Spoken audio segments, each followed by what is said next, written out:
Michael, thanks for joining us here at the Tough Sheet Community Stadium. Really, really good result and performance today, 4-0 at Bolton Wanderers. Just give us your thoughts on the game, first of all. I thought we were excellent from minute one. We'd be looking for a complete performance from minute one to minute 96, 97, whatever it is. And I thought that was it today. I thought we had control of the game. It was nip and tuck in the early part. They're a good team. But I thought we should have had a penalty. But you probably hear that a lot from me this year. But scored a really clinical goal because it was an even first half, but I thought we had the better of it. And then the second half, I thought we took a real strong hold and scored every type of goal. We scored from a high press. We scored a really good goal. We scored from just turning them around and then playing from the next bit, not always in front of them, which was the only criticism in the first half, that it was a bit too safe and a bit too much in front of them. But they listened to that at half time, and no, really, really, really pleased.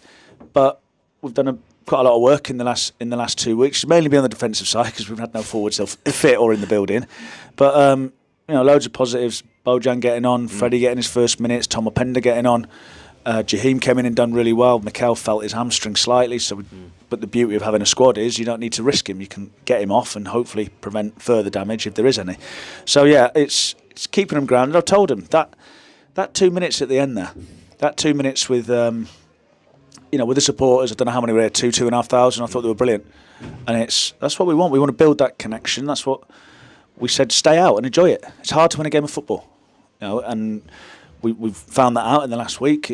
Don't think it'd fallen to pieces, but enjoy those moments. Supporters have travelled a long way. Well, not a long way, but far enough. They spent a lot of money to get here, and those 2 or 3 minutes are really, really important because it makes people's weekends, and we're fully aware of that responsibility that we have. You named an unchanged side from the Rotherham game, our last league outing, and I'm sure you've always said there's a lot of factors that go into picking the team. I'm sure colloquially a lot of fans were probably expecting you to change a couple of things maybe after Rotherham, but it shows the faith and the belief that you have in the players because you see them every single day at the training ground. You know what they're capable of. Yeah, well, there's a little bit of needs must. We have got a lot of injuries. Bojan was never ready to start. Freddie was never ready to start, but I thought we were a disappointing performance. I don't think we didn't deserve to lose the game against Rotherham. There's absolutely no doubt about that. We've had a stupid sending off, which was our mistake, and a penalty that wasn't a penalty, which has been confirmed. So, you can't lose faith in them after a little bit of punching on the nose, and that's the same as that's what we got to believe. We're going to go through bad patches, and I've said it all along.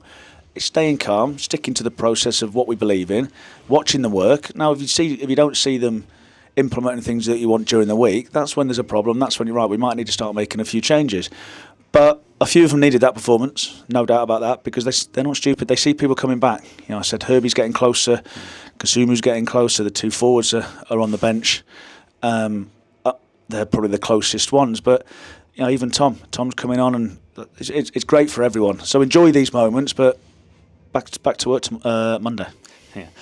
Bolton, obviously a good team, as you said. There's no doubt about that from what they did last season. Equally, they've had a tough start, and the first goal is always important in any game. But did you feel that would be even more crucial in front of this audience today? Because you could feel it was a bit of nervousness around maybe in the home ends today. It's tough. Historically, teams that have had playoff hangovers, and Ian's probably the team are suffering that a little bit, but we can't assume that.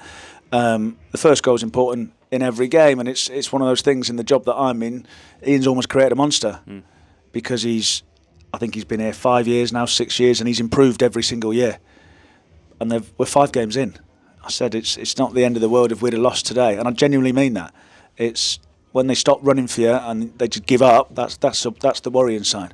But we definitely didn't do that, and they're a good team. They'll come good. I've got absolutely no doubt about that. That's 12 points from 5 games now. We've played Peterborough away, Rotherham away, and Bolton away. So that's a tough run in the first opening 5 games. But I've just said to them there, just because we've got a couple of home games now, it's not. Don't look too far down the road. Go, it's home, so we'll win that away. Not the case. It's already been proven.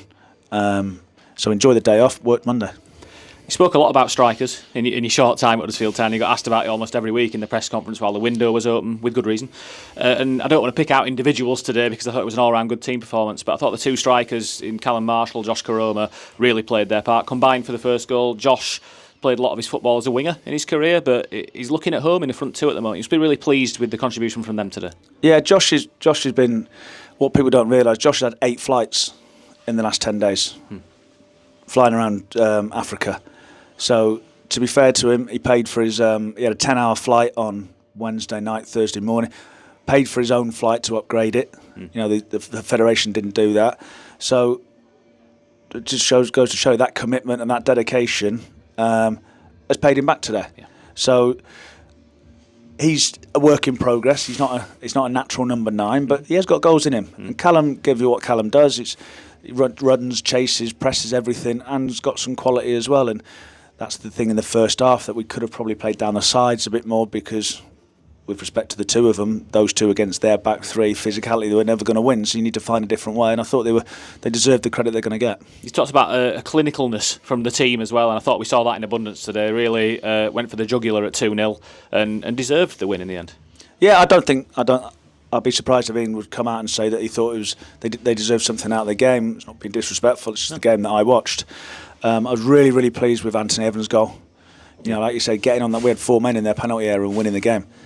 Obviously a mistake by them, but that's what that pressure does. It makes people make mistakes, getting in people's faces. So, no, a complete performance. Probably it is the first one since we've been here. Hopefully there's many more to come. Final question or final comment really for the fans. You said there were nearly 3,000 here today. Quite a few of them have walked on Bolton Wanderers for the Forget Me Not Children's Hospice as well. It's great when you have any following to reward them with a win, but when you have a big following come over the 62, to have that moments at the end, like you said, it's just, these are the things you remember, aren't they? Yeah, fair play to. I don't know how many it was, but I saw a few of the updates when they were doing the walk and the interviews when they were, I think, in the village in Bury. Yeah. But no, it's a fantastic thing that they've done. It's for a fantastic cause. You know, a little thing, but if we can dedicate that win to the hospice, that's what we'll do. But no, hopefully with people that put their hands in their pockets, because I said before the game, there's some things are bigger than football. What they've done today. Hopefully they've enjoyed the day. It was worth the walk, but what they've done is bigger than football, because it gives an opportunity to have a little bit of normality in their life. Absolutely. Michael, thanks for joining us. Cheers, David.